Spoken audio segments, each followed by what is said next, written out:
throughout this tournament, Alexis. Did Spain deserve it?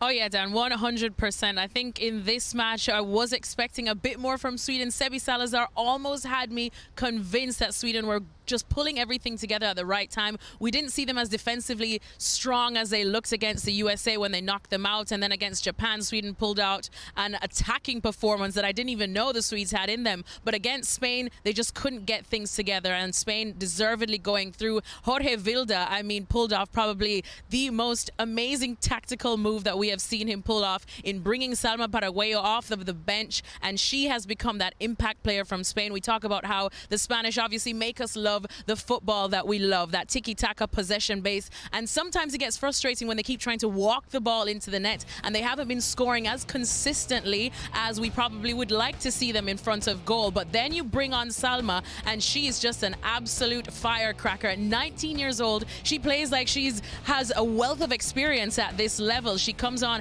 at the right time. She changes the game. She stretched Sweden out wide. She's so physical, so pacey as well. Got that goal for Spain, and then boom, now they're in the final. But brilliant tactical move there from Vilda, and Spain deservedly with the win.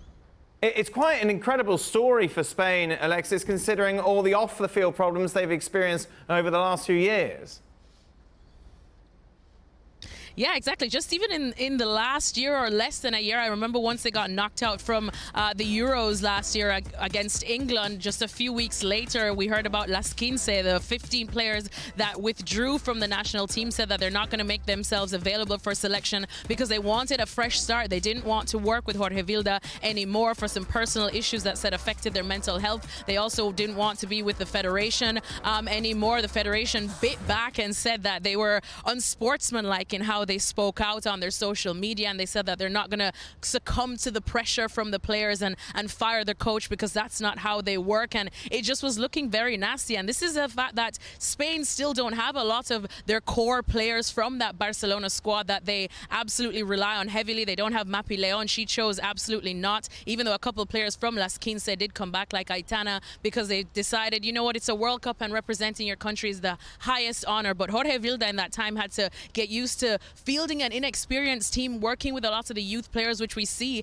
in this World Cup squad, and it has paid off. They managed to get a win against the US in a friendly last year, and for now it's paying dividends. But this is a saga that we know it's far from over. I think they've just put it to the side for the sake of this World Cup. But if Spain do go on winning, I think they'll definitely have to continue these conversations and ultimately find a solution.